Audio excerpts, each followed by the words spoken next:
Camelot.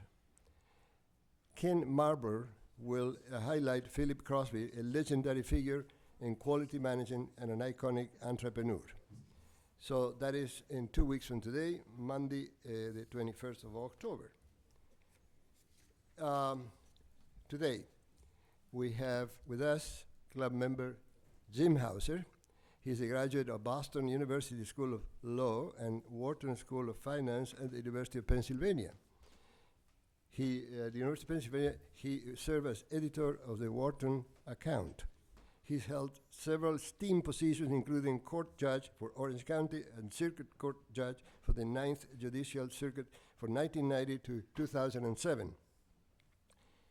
Currently, Jim is a principal at a consulting law firm specializing in writing and publishing materials for continued judicial education. He's also an avid reader with a keen interest in history and politics. Jim has previously addressed the history group on topics related to President Lyndon Johnson. So on behalf of the history group of the University Club of Winter Park, I'm delighted to introduce to you Jim Hauser. Jim?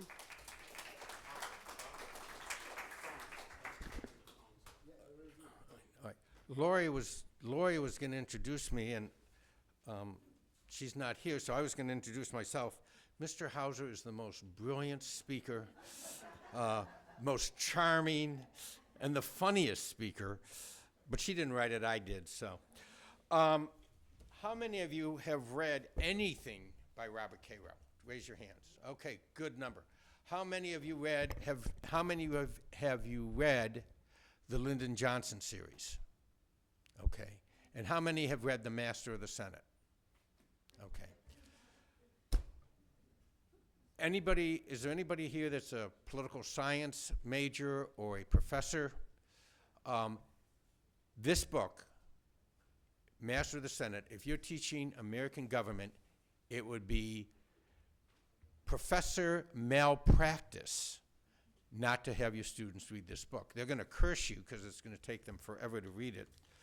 But this is, to me, the crowning jewel of all the books that Robert Caro has written. He's written 6 books, 1 on Robert Moses, 4 on Johnson, and 1 book, a very short book for him, 180 pages, about how he writes. But this is the crown jewel. And I'm going to read to you 3 or 4 reviews. And these are reviews, I'm joking about writing my own accolades. Robert Caro would be embarrassed to write these accolades because they're so incredible. Michael Wolff, the most complete portrait of the Senate ever written. Patrick Beach, Master of the Senate and his 2 preceding volumes, is the highest expression of biography as art. Let it be clear, in terms of political biography, not only does it not get any better, it can't. If ever the proposition about genius as the taking of infinite pains was relevant, it is surely here. If scholarship, psychological acumen, and compulsive readability are the true indices of the great biography, the 3 volumes to date must rank as the greatest political biographies ever written. The richly cadenced praise is hypnotic, the research prodigious, the analysis acute, the mood spellbinding, and the cast of characters mythic in scale. I cannot conceive of a better book about Capitol Hill. An unforgettable epic achievement in the art of biography. Ron Chernow, who knows Ron Chernow? Author of Hamilton, author of Grant. Irvin Welsh of the New Statesman. It is quite simply the finest biography I have ever read. It's more than that. It is one of the finest works of literature I have ever encountered. Now, for those of you who have not read it, it comes in at 3 pounds, 10 ounces in the paperback variety. Both Lori and I have weighed it. I weighed it at the Orlando airport. The hardback volume is a little bit heavier. It's over 1,000 pages. And if you start reading it, I'm going to advise you to do 2 things. Read it at 20% of your normal speed. I like roast beef and prime rib, but I can't eat 10 pounds of it at one sitting. This book is so rich and has so much information, you cannot possibly read 50 or 60 pages at a clip and be able to take in the information. So, if you read 30 pages a day, okay, you'll be able to finish this in 2 months. If you read every day. And the people I've advised to read this book, actually, it would take you 3 months. The people I've advised to read this book have both praised me and cursed me. It is a page turner. You can't help reading the next page. But in my mind, every time I turn the page, it's a little disappointing because it's 1 page closer to finishing. I didn't know before Cairo wrote these books what a genius, and I use that word advisedly, what a genius Lyndon Johnson was, for better or for worse, but a true genius. And I want to tell you 3 or 4 stories about Lyndon Johnson. It's not that I would do or any of you would do some of the things Johnson did. It would never occur to you. Johnson, Cairo, if you know anything about Cairo, he is the most prodigious researcher that has ever existed. And he goes to interview one of Johnson's high school classmates. And she goes, Mr. Cairo, would you like to see the yearbook? And Robert Cairo goes, no, I don't need to see it. And she goes, but you've never seen it. And Cairo goes, yes, I have. Of course I have. The Library of Congress, the Johnson Library, of course I've seen it. She goes, no, you haven't. Cairo goes, okay, and he's holding a cup of coffee.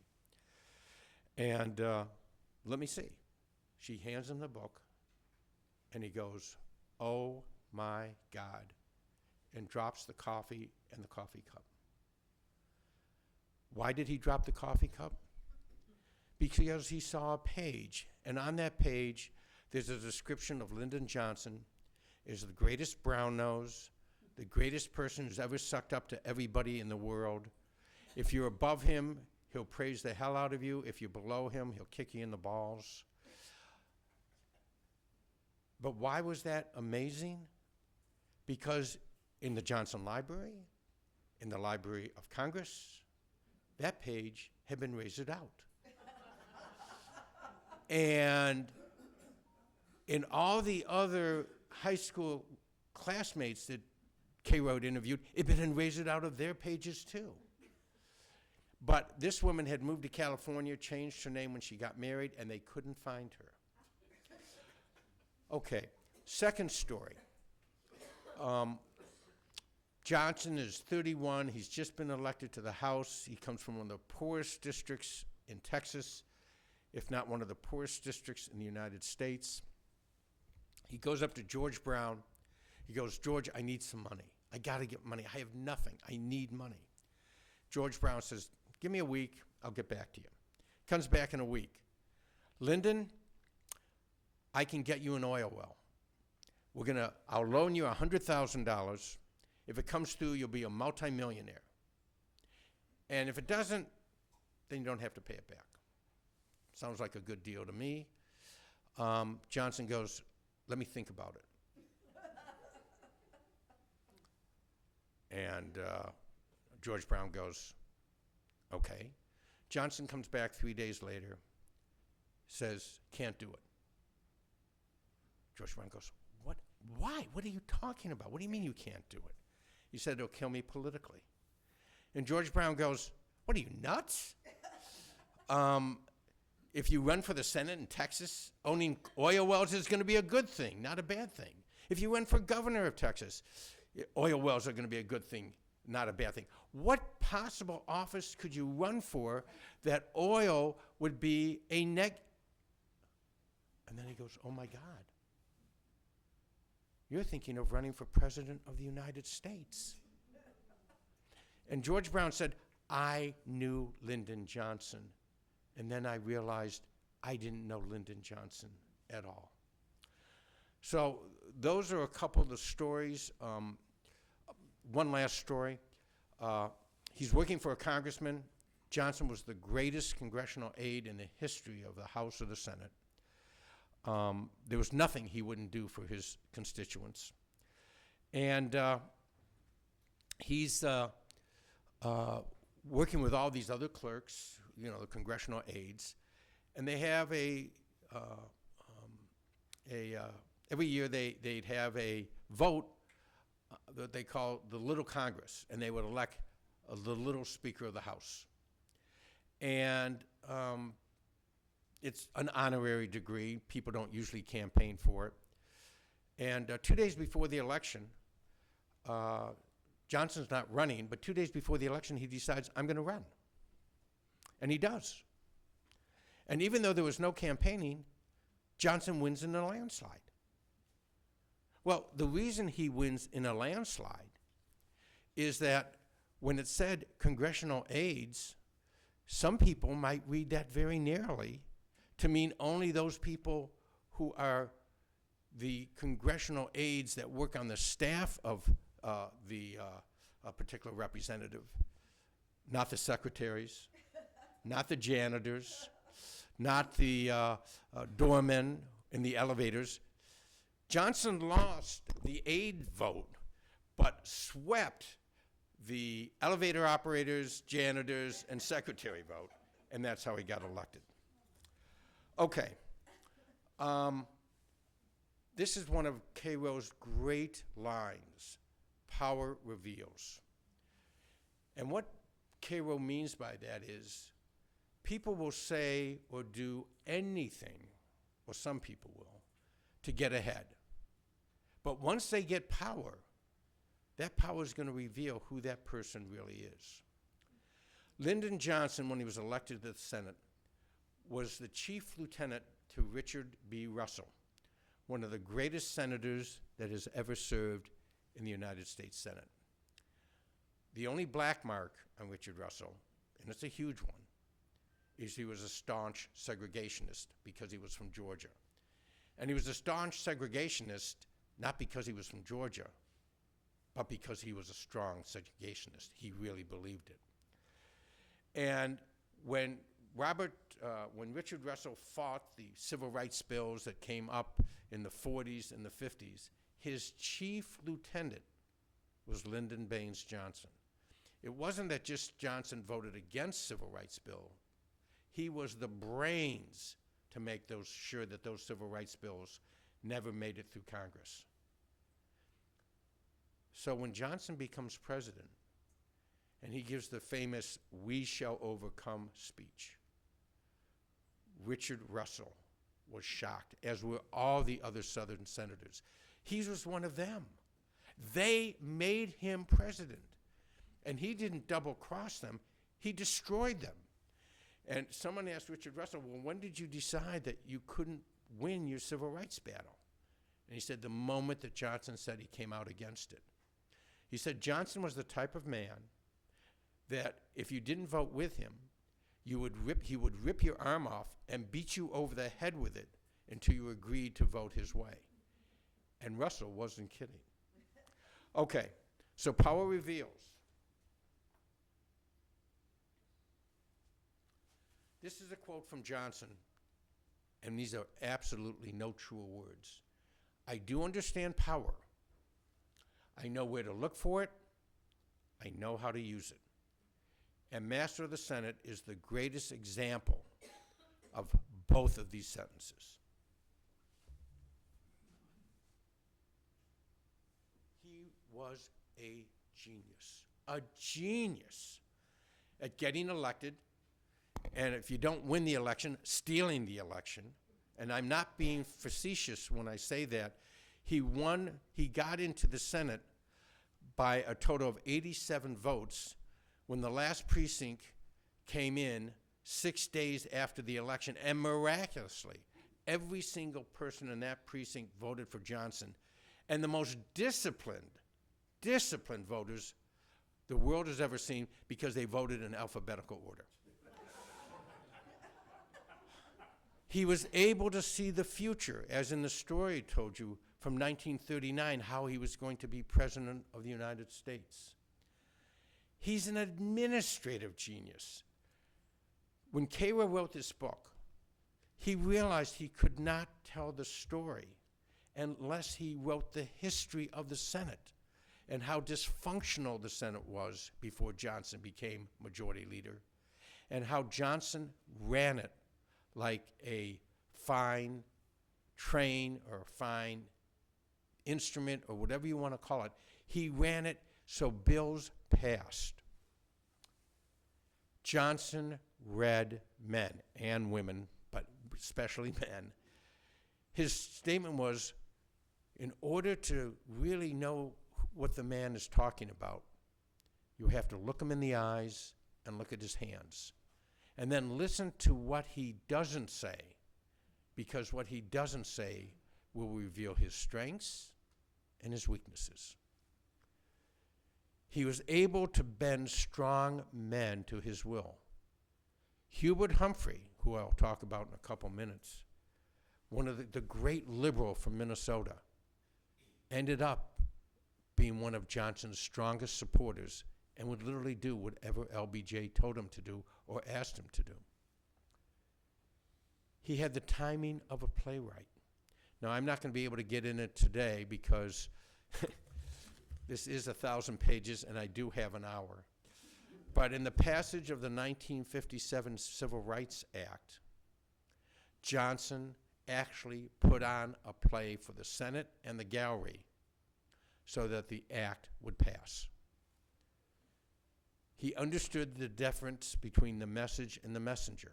Again, in the 1957 Civil Rights Act, someone wanted to make an amendment. He made sure that person was not a liberal or not one of the strong civil rights supporters, but a Democratic senator from New Mexico who everybody knew was going to be a decisive vote as to whether or not the bill would pass or not pass. And Johnson had him get a Republican supporter of the bill. He got George Aiken. Anybody remember George Aiken? George, go ahead. I'm from Vermont. Huh? I am from Vermont. Ah, George Aiken had the famous statement, how do we get out of Vietnam? You walk out. That's how you get out of Vietnam. And most of all, he is a genius at passing legislation. Now, when I grew up, I idolized John F. Kennedy. He was inspiring, he was wonderful, he was terrific. He didn't know anything about passing legislation. Johnson did. And whereas JFK would say, look, he'd bring somebody in the president's office and say, look, I need your support. And the individual would say, no, I can't do it because of my constituency. JFK would shrug and say, okay, I understand. That didn't happen with Johnson. It was, you're going to support this, and either I'm going to beat you over the head until you support it, or I'll destroy your political career. And he meant it.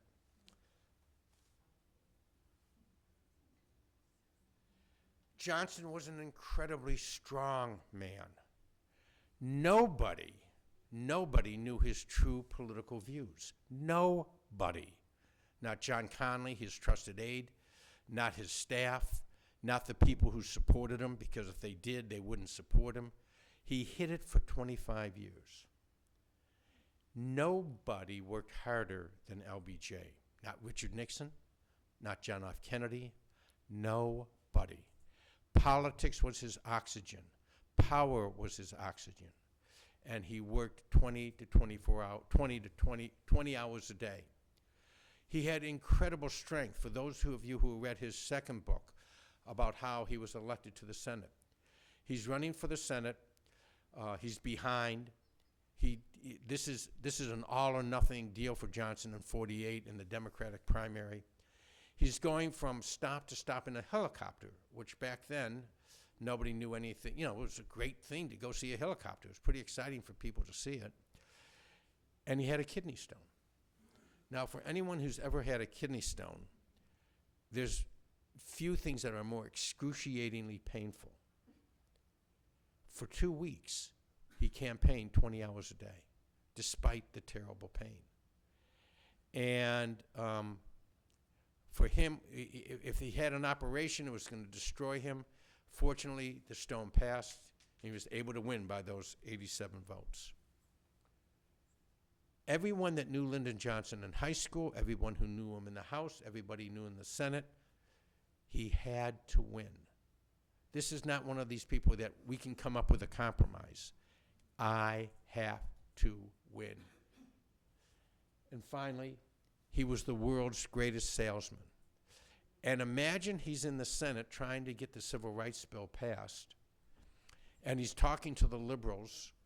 Look, I'm from Texas, I'm from the South, I have to put up with these idiots, but believe me, I'm a staunch defender and proponent of civil rights.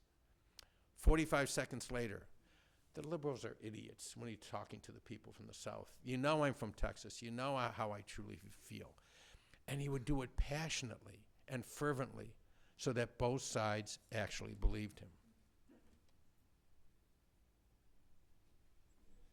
But he was not a presidential genius. In fact, in many ways, he was a huge presidential failure. He was not a great speaker. He would terrorize people, but that's different than inspiring people. And he created the credibility gap, which was the first time that people began to question, is the President of the United States trustworthy? Now, it's the first time. It's not the last time. No comments from last Thursday. Okay. In the 50s, in the 1950s, the Senate was a golden place for some of the greatest senatorial minds this country's ever produced. JFK, George Smathers, Richard Russell, Scoop Jackson, Robert Taft, Hubert Humphrey, and they were brilliant, and they were principled. But Johnson had 3 advantages. Number one, as smart as they were not a genius. He could see what no one else could see. Number 2, they had principles. Johnson had none, 0, nada. And finally, Johnson was focused solely on power for Lyndon Johnson, as opposed to what's good for the country.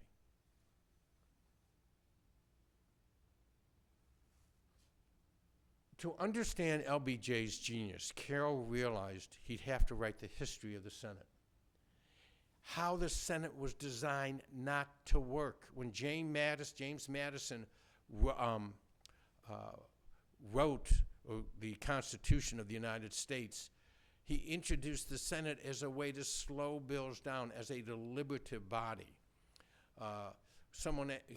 Thomas Jefferson asked, why do we need a Senate? And Madison said, well, you know, you have your coffee cup.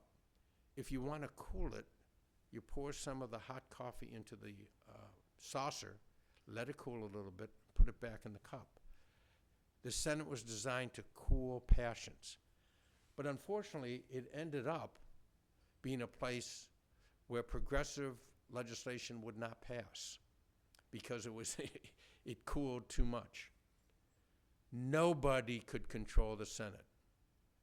LBJ controlled the Senate.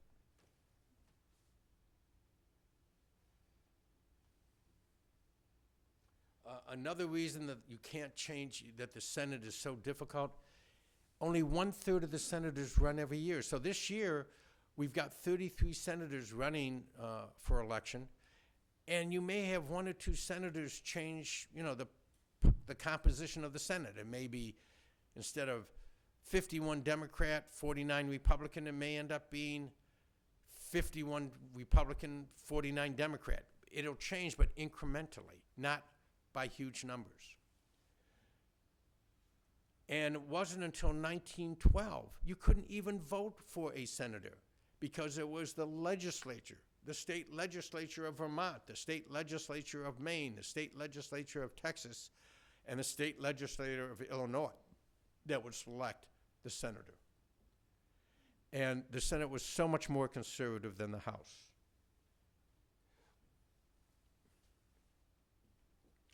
The South was the unending revenge to Gettysburg. I've got the city's Civil War up here, but Gettysburg was too many words and I couldn't fit it on the line.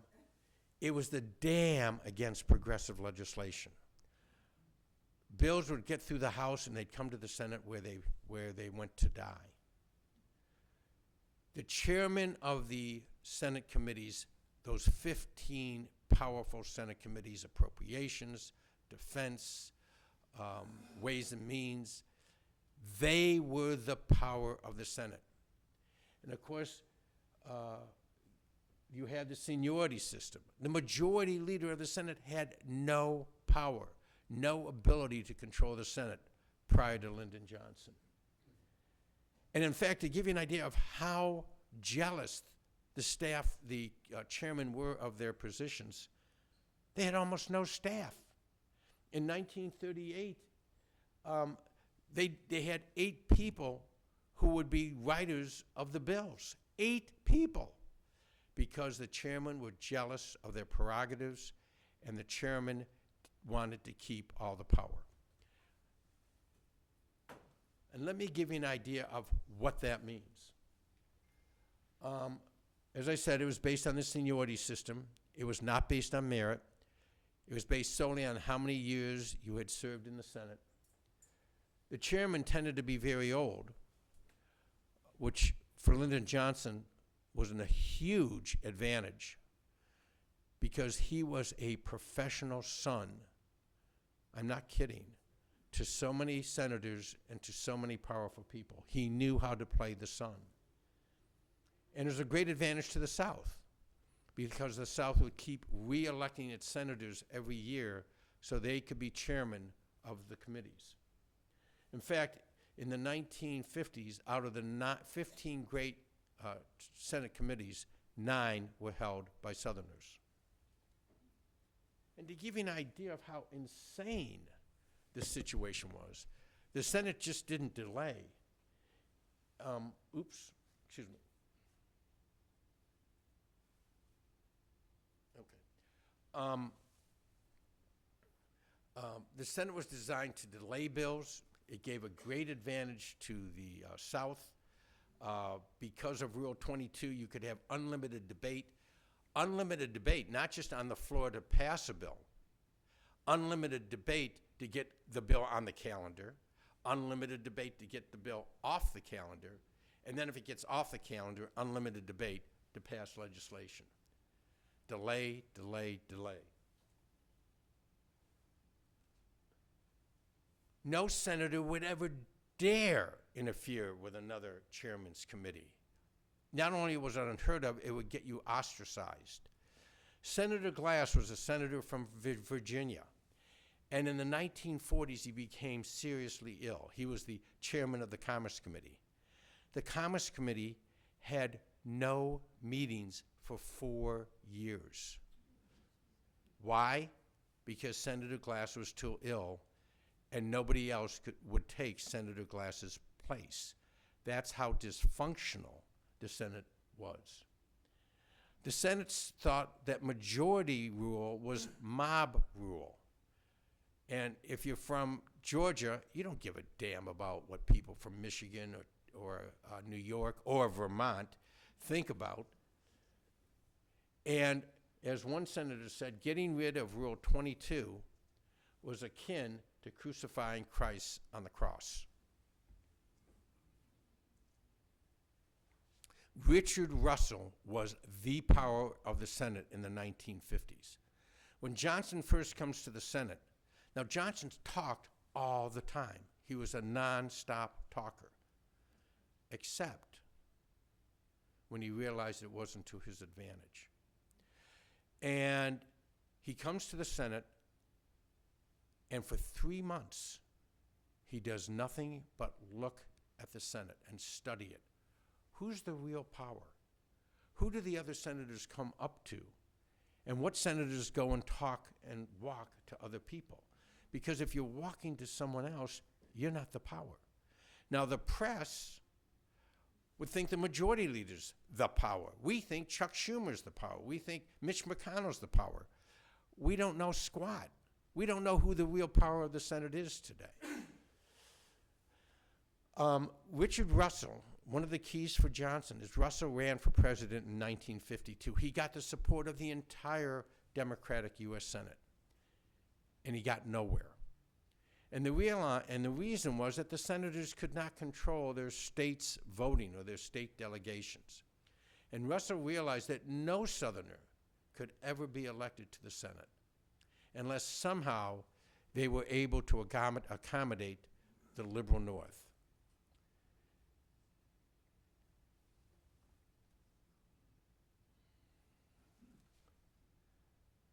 LBJ played into Richard Russell's loneliness. Now understand, this is one of the strongest men that ever sat in the Senate. But he was a bachelor, and on the weekends, Washington could be a very, very lonely place. Now, Johnson befriended another Southerner who was very lonely. That was Sam Rayburn. Rayburn and Russell hated each other. So on Sunday mornings, Sam Rayburn would be coming over for breakfast at the Johnsons. And Sunday dinner, Richard Russell would be coming over for dinner at the Johnsons. And Lady Bird Johnson was an incredibly good cook. And she would cook the Southern food that both Russell and Rayburn, and especially Johnson, loved.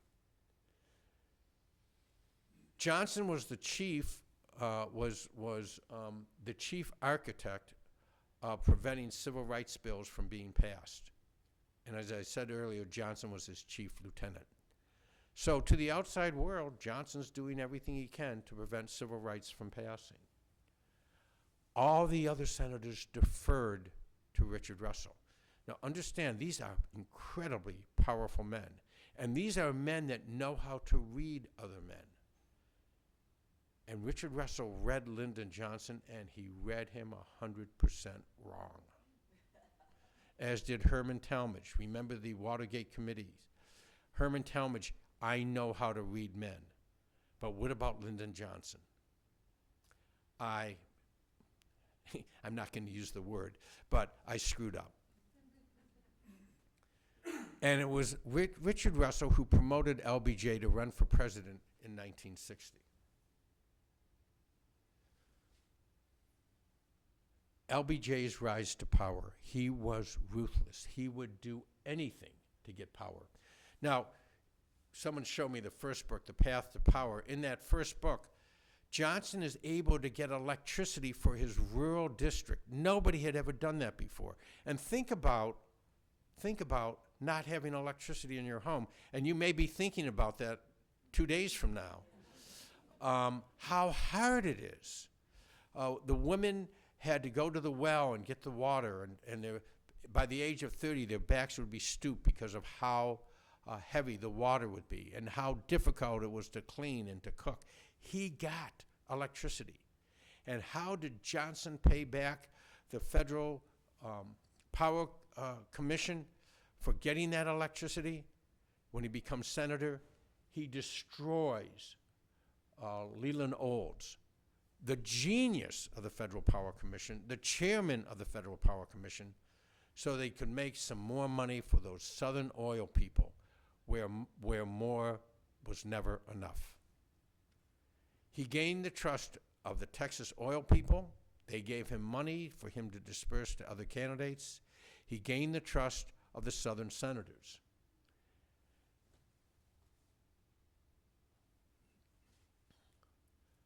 How did he get power?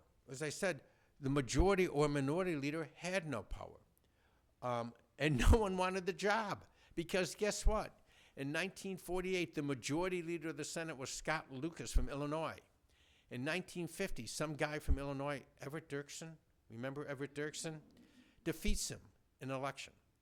And so the next Senate majority leader is a Senator McFarland from Arizona. And in 1952, some guy named Barry Goldwater beats him. So not only is this not a dead-end job, this is a job that you could lose your Senate seats. So when I say nobody wanted it, I mean nobody wanted it. Johnson convinced Richard Russell to allow him to become the assistant minority leader, which is even less power than the majority or minority leader. But LBJ could see things that nobody else could see. He could see that if he ever became majority leader, he could make it into a very powerful position. And if the Democrats were not in power, he would be the face of the Democratic Party. Richard Russell gave him the job. He used the assistant minority position to gain little tiny power. For example, when a bill came up and it's on the Senate calendar, it's important to know when it's going to come off and be voted on. Nobody knew that. I mean, nobody knew what time it would happen. Nobody knew the date it was going to happen. Johnson did. And Johnson knew how to count votes. You know, it's not a question of how many votes you have to support a bill. It's how many votes are present at the time the bill comes to the floor that's important. So if Republicans are with their mistresses and they're not going to be able to be in the Senate, or the Democrats are with their mistresses, or wherever they are, Johnson would know whether to call the vote quickly or to delay the vote. Also, Johnson's had an incredible relationship with Mr. Sam. Just remember, if something passes the Senate, that doesn't mean it's going to come into law, especially if the Senate version is different from the House version. So every day at 4 o'clock, Johnson would hustle over to the House building for the Board of Education. And the Board of Education was where Sam Rayburn and all the other Democratic representatives would drink bourbon and talk about what's going on in the House. And Johnson would listen and determine what could happen or could not happen for a piece of legislation. And finally, Johnson, because of all the things he did for those Texas oil men, had access to unlimited amounts of money that could be passed out to Democrats from Vermont, Democrats from Rhode Island, Democrats from New York, Democrats from California. John Connally said the amount of money that was being put in these campaigns was unheard of. In a Senate, in a House race in Oregon in the mid-40s, $10,000 was really the amount of money you needed to be able to get elected. The Texas oil men were giving Johnson paper bags of $25,000, $50,000, $100,000. Back then they had $1,000 bills, so you could put enough $1,000 bills in a paper bag. John Connally joked. He said, "We're bringing this stuff up so much, we go to a diner, we get something to eat, we leave, and 10 minutes later we realize we left the paper bag of $50,000 in the diner." They rushed back, and thank God they were able to get the paper bag so they wouldn't be shot. And but that's how much money Johnson had access to. Dwight Eisenhower was the presidency in 1952. He's incredibly popular. And so and the Democrats lose the Senate. So the Southern senators, who no longer are chairman of their particular committee, are desperate to make sure the Democrats are able to control the Senate in 1954. Johnson comes up, and this is his political genius. Well, let's see. Eisenhower is really popular. Yeah, he's in the opposite party, the Republican Party. The Democrats are going to support Eisenhower on foreign policy, 100%. Well, why did he do that? Because the right wing of the Republican Party, led by Robert Taft, was still isolationist, anti-interventionist, anti-NATO, anti-any international relations. So they were the ones that were fighting Dwight Eisenhower. So you have a divided Republican Party and united Democratic Party. To become president, Johnson had to be seen as the leader of the Democratic Party, and he was going to do so when they got control in '54. But before that, Johnson realized somehow there has to be a bridge between the liberal wing of the party and the conservative wing. And how's he going to do that? I mean, think about it. How do you get compromise on abortion? And whether you're for abortion or against it, it's in stone, and it's impossible to get compromise. Well, segregation was as strong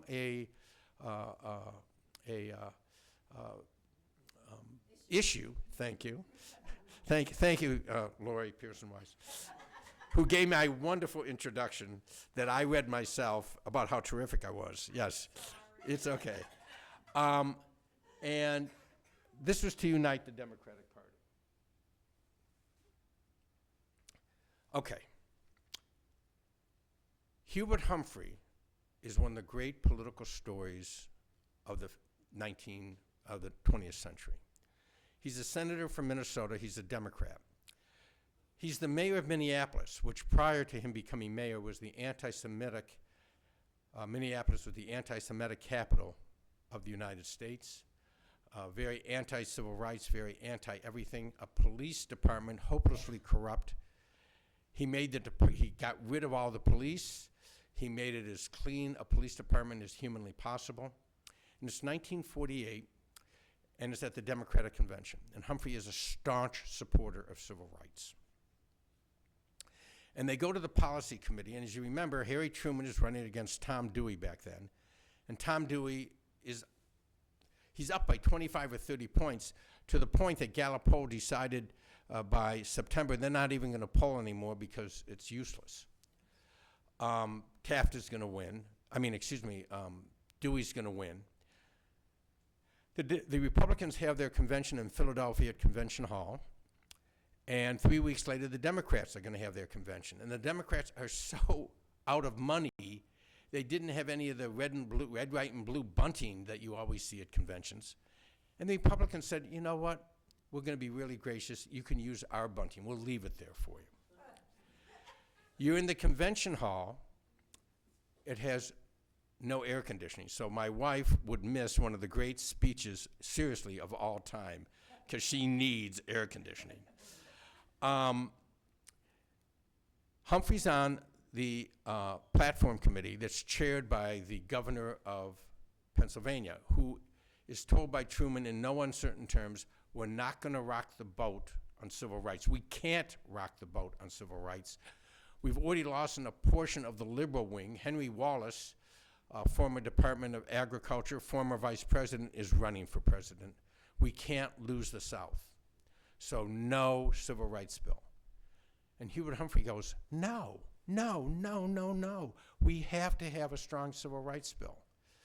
Number one, because it's the moral thing to do. But number two, you idiots, it's the political thing to do. Because we can't afford to lose the huge black vote in the major cities like Detroit, New York, Chicago, and Boston. When Hubert Humphrey makes this argument on Monday at the platform committee, 3 other people support him out of 100, total of 4. When the bill comes out of committee, he's raised it to 20 people. But still, 80 people support the majority view. And he's debating internally, do I make a speech for the minority plank? Word comes down from Harry Truman, you do that, your career's destroyed. Word comes down from the big city bosses, you do that, and your career's destroyed. Word comes down from all the major labor unions, you do that, and your career's destroyed. Humphrey agonizes with his Minnesota delegation, Orville Friedman, who later becomes governor. Finally, at 5 a.m. on Thursday morning, he goes, screw it, I'm going to do it. Now get the hell out of my room. I've got to write my speech that I'm going to be giving in 10 hours. He's had no sleep. He's lost 15 pounds because he's been working so hard on this platform and hasn't eaten. He comes to the convention. It's 10 o'clock at night. Everybody's dispirited. Truman's going to lose. To say there was no electricity in the audience is a great understatement.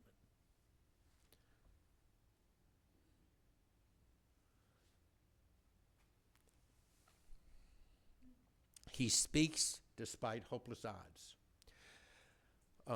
David McCullough, in his great treatise on Harry Truman, said there was no braver David against a more powerful Goliath. This was not Goliath bringing a knife to a gunfight. This was David bringing a twig to a knife fight. Paul Douglas, the great U.S. Senator from Illinois, said, Humphrey stands there, he's perspiring like crazy, but there's a glow. There's a glow.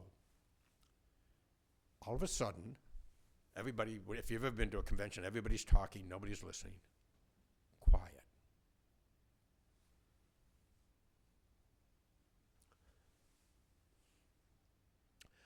Those who say we are rushing civil rights, I say we're 172 years too late. Roar from the crowd. Roar! It's time for Americans to walk out of the darkness of state rights into the bright sunshine of human rights. Roar! Roar! People are standing on their chairs, roaring. America must be the last best hope on earth. 8-minute speech. Humphrey looks out to his Minnesota delegation. There's nothing, because they're blocked from the Louisiana delegation, the Missouri delegation, the Kentucky delegation that are against the minority plank. But something happens. In Illinois, Paul Douglas goes up to Ed Kelly, the mayor of Chicago, tough as nails. Kelly is wiping away his tears. He's been sobbing. And he goes, Paul, screw it. We're going to support the minority plank. Take the Illinois banner and start marching around the convention. He does. And then something strange happens. California follows. Then New Jersey. There's screaming and yelling in the New York delegation for those who want to support the minority plank and those who are against it. And New York supports it as well. And then there's the vote. The minority plank passes. Unbelievably. Unbelievably.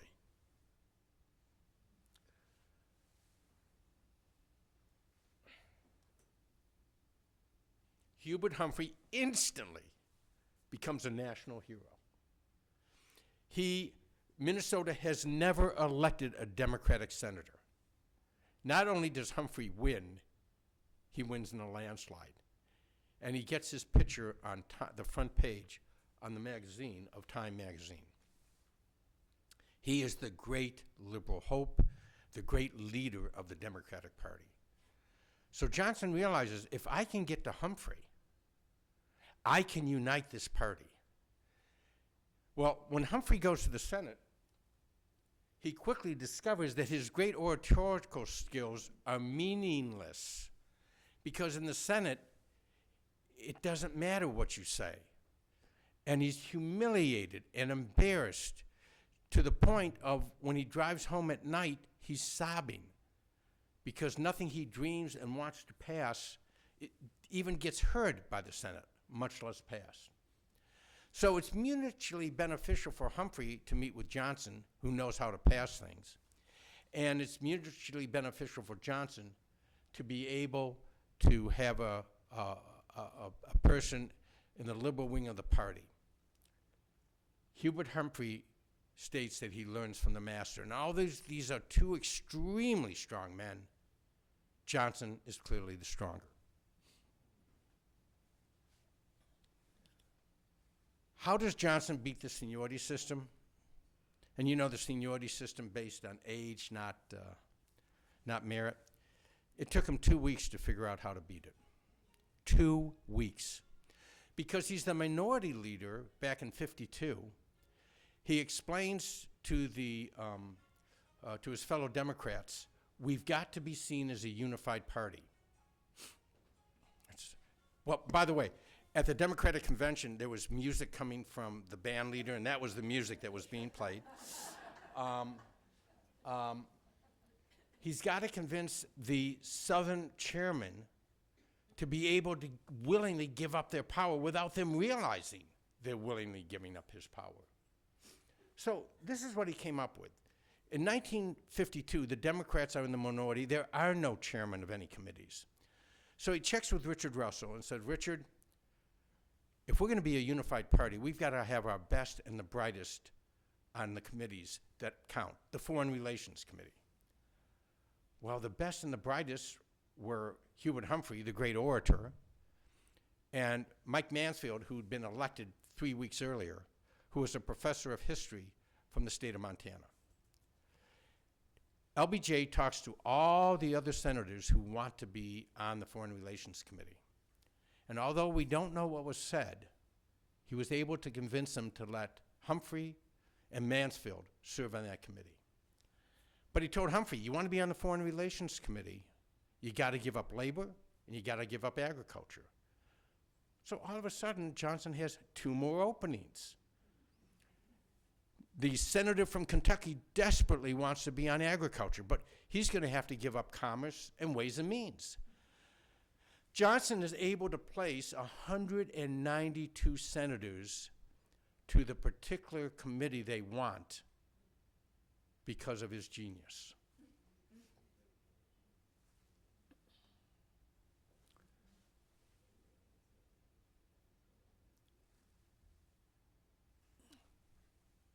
The Democrats win the Senate in 1954. LBJ is now the majority leader. He now has real power, and now he is the face of the Democratic Party. But he's got to be able to convince the country that as the majority leader, he's strong enough to be president of the United States. But he that giveth can taketh away. So if Humphrey crosses Johnson, you want to be on foreign relations? Welcome to the chairmanship of the Washington, D.C. subcommittee. You're gone if you don't support me. Now he has real power because other senators realize that if he,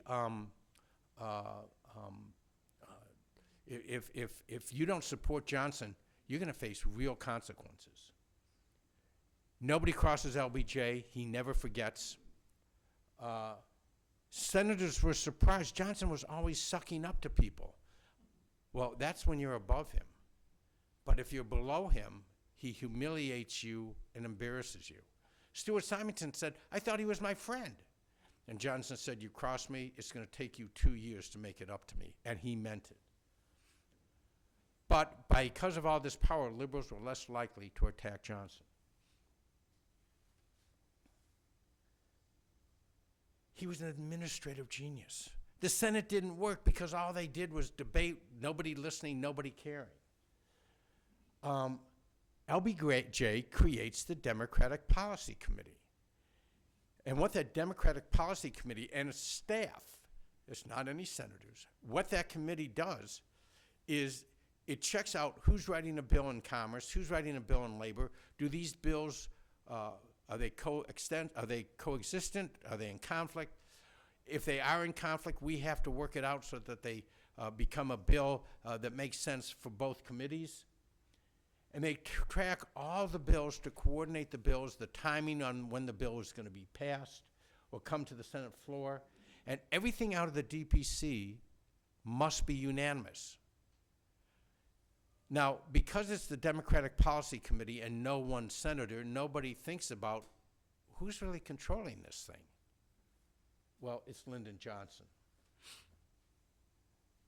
He also decides that when a bill comes out of the committee, you have to have what is known as unanimous consent.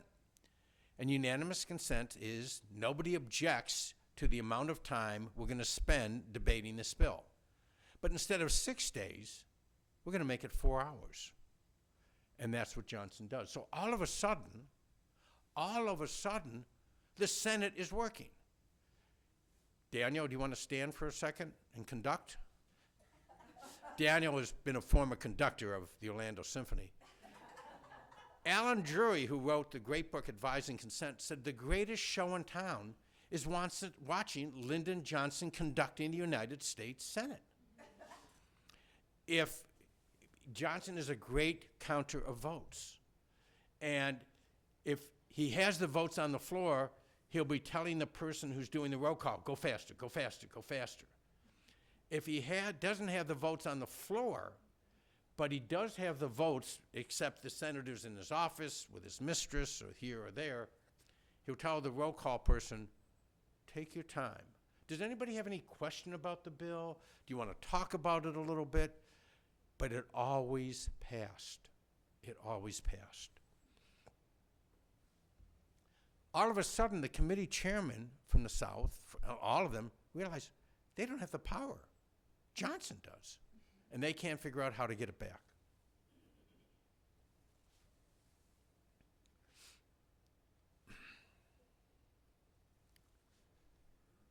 The 1955 housing bill, the Democrats are desperate for public housing. Philadelphia, New York, Chicago, they need 540,000 units. There's a Republican senator from Indiana, I think it was Senator Caphart. I may be wrong, but since nobody in the audience knows, it was definitely Senator Caphart. And he says, Lyndon, I've got you screwed, but he didn't use that language. It was much more profane. I'm proposing an amendment for 35,000 units. And there's nothing you can do about it. I've got the votes. I've got 60 votes. There's nothing you can do about it. And Johnson goes, well, Caphart, I guess you're right. You finally beat me. Right. Johnson talks to Richard Russell and all the other Southern senators, and they're adamantly opposed to public housing, adamantly opposed. But he convinces them, I got to give something to the North. I got to give them something. So this is what I want you to do. I want you to vote against Caphart's amendment, but then when the bill comes on the floor, don't show up. And that's what happens. So the bill's being read, and Caphart is smug. I've won, you've lost, you're a jerk, I'm terrific. And all of a sudden, Senator Ervin of North Carolina, I'm against the amendment. Caphart snaps his head around so quickly, one of the commentators thought he looked like he was topsy-turvy and his head was going to come off. The amendment is defeated. Now that means the only bill on the floor is the 540,000 units. It passes because the Southern senators don't show up to vote. Everybody is flabbergasted. For 10 years, the Democrats are trying to increase the minimum wage. Johnson declares a voice vote, and the bill passes. So the Democrats are just astonished. They're now calling Lyndon Johnson leader. They are absolutely, he's a miracle worker. Brown versus Board of Education is decided in 1954. The Southern senators come out with the Southern Manifesto, which basically means we're not going to follow the Supreme Court. Johnson refuses to sign the Southern Manifesto, again after getting support from Richard Russell, because it will kill him politically. Washington commentators said that took incredible political courage. It didn't. The Southern senators realized why he couldn't sign it. He had Richard Russell's blessing. In 1956, the Senate is trying to pass the first decent civil rights bill since 1870, since Reconstruction. It will kill Johnson politically if that bill passes, because if it does, he will have lost the South and he won't have the North. So Johnson assigns the bill to the Senate Judiciary Committee, chaired by Jim Eastland from Mississippi, whose comment to Jacob Javits, when Jacob Javits, a senator from New York, was elected, you know, I really hate Jews and I really hate you. That's the head of the Senate Judiciary. But the next year, 1957, is another civil rights bill, and Lyndon Johnson is told by his power brokers Tommy Corcoran, and Phil Graham, and James Rowe. Phil Graham is the publisher of the Washington Post, the husband of Catherine Graham, and half-brother to Bob Graham. And they say, Lyndon, you've got to pass the Civil Rights Bill. And I got 2 minutes. And so he's got to pass the Civil Rights Bill. But how is he going to do it?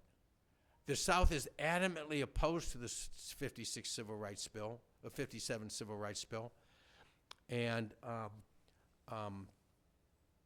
the Northerners will accept nothing less except a strong Civil Rights Bill. Now, Randy, your job is to tell the audience how many years difference is there between 1870 and 1957? 4 and 7 years. Yes, 87 years. That was going to be Audrey's line, but she was too shy to say it. So that's where I'm going to stop because it's now 11:03. I've used up my hour. I'll be happy to take questions. If you would like, and this is up to you, if you want to hear how the 57 Civil Rights Bill passed, that'll be my second lecture. And it is mind-boggling. It is, you remember the two things you don't want to ever watch is how sausage are made or bills are passed. This is definitely one of those bills. Okay, anybody?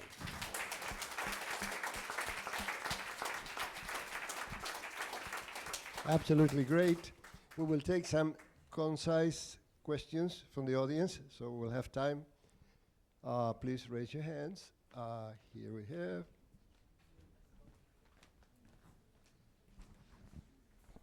Lori, can I give you a hug? Is Can I this give you on? a hug?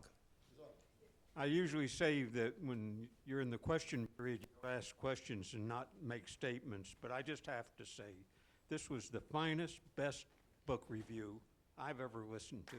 Thank you, Jim.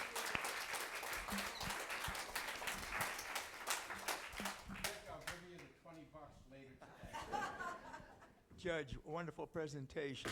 My question is, the last book that Carol is working on, we've heard all kinds of stories about the editing of it because it's been 100,000 words too many. Do you have any new information on the status of the last book? It'll be done when it's done. That's Carol's line. It'll be done when it's done. Lori, are you now going to say how terrific I am and give me the introduction? You know, as a matter of fact, I was. My first question, it's very short. Did you really read your own introduction? Okay. Yes, you did. I'm really, really I embarrassed. read it and I was terrific. I'm really embarrassed. I just want to tell people, Jim Hauser, like LBJ, is brilliant. And the reason he's my friend is simple. When he started talking about the civil rights passage, Hubert Humphrey's great speech, I whispered to my husband, who had to leave to go back to work, I think. Oh, he's back there. I whispered to him, I said, this is the part where Jim always starts crying because he's so moved by it. And then I saw the tears just coming out. And this is why Jim Hauser is my friend. Well, thank you. And I'm going to, Lori, can I give you a hug? We have a question here, right? Yeah, just a minute. What are your thoughts on how Robert Moses used power versus Lyndon? I'm not sure I understood the question. How did Lyndon Johnson use power differently than Robert Moses? Yes. Okay. Go ahead. Well, two things. One of the things is when the 1957 Civil Rights Bill is being passed, at the same time, Congress is trying to pass the Niagara Falls, New York Power Project. And why is that important? Because that's something Robert Moses really supported. It was his life dream to be able to have public power for the state of New York. But it's more important for me because I'm from Niagara Falls. And Robert Moses destroyed the city of Niagara Falls. And the difference is that Robert Moses never had an elective office. And he was able to get his power indirectly, whereas Johnson had public office, and he was able, although all of what he did was behind the scenes, he still had public office. They were both incredibly powerful men, and I never would want to be in a room with them if they ever fought. Yes, Floyd. You told me that it took 20 years for Caro to pull this together. No, not 20 years. Go ahead. How long did it take him? He's still writing, Floyd. He started in 1976. He hasn't finished. More than 20 years. It's called Almost 50. Okay. And the contrast is what LBJ did was in only 4 years. Okay, I'm not sure I understood the question. 4 years to write. Contrast, the contrast. 4 years, it's taken him over 50 years to write about what Lyndon Johnson did, in 4 years. Yes, okay. Presidency, yeah. Yes, and that book, there is no way he does that book in under 1,500 pages. And I'm thrilled. I want it to be 2,000 pages.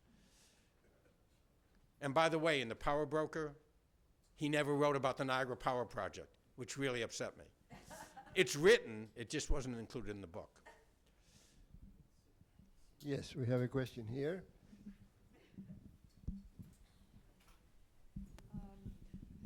First, where did Johnson learn to become such a master strategist and weaver of relationships? Secondly, in the Carville documentary the other night, Winning is Everything, who do you think Carville or any present-day writer, including Caro, is there anybody in the Senate or in the last 10 or 20 years that LBJ would be compared to? Let me do one question at a time. Where did he learn it? He was a genius. Who would have ever imagined being the minority or majority leader of the Senate would be his way to become powerful when his two predecessors were defeated for re-election? He was a genius. Go back to that second slide. I know where to find power, and I know how to use it. Secondly, is there anybody in the same league as Johnson today? There's nobody in the same universe as Johnson today. I forgot to say about Carville, the last part of the documentary the other night where LBJ steps down. Right. Carville states that it's because of the student protest. Right. Would Caro agree with that? We will find out, because he hasn't written his last book yet. And he's only up to the 6th week of the presidency in 1963. John F. Kennedy has just been assassinated, and he ends his 4th volume, 3,200 pages. He ends his 4th volume 6 weeks into his presidency. So if Caro has spent this much effort and this much time writing about everything else, the presidency will be even more incredible. Sarah, where's Sarah? Is she still here? Sarah? She's hiding. Hi, stand up, Sarah. Come on. Stop hiding. Sarah has a list of all the bills that Lyndon Johnson passed. He was the greatest president since Franklin Roosevelt of all the incredible bills that he passed. And had it not been for Vietnam and the credibility gap, Johnson, I think, would have gone down as one of the greatest presidents of the United States. You mentioned about the financing came from oil companies in Texas. Also, was some construction companies that financed him, right? From Texas. No, it was not. In Johnson's first campaign, the Brown brothers, who later founded Halliburton, that's where he got his money from. But later, he was getting his money from the Hunts, the Murchisons. This was incredible money. Again, we're talking paper bags of $50,000 or $100,000, and they're making these trips once a week. So as much money as George Brown and Herman Brown had, it was the oil money that was the money that gave Johnson this incredible power to distribute.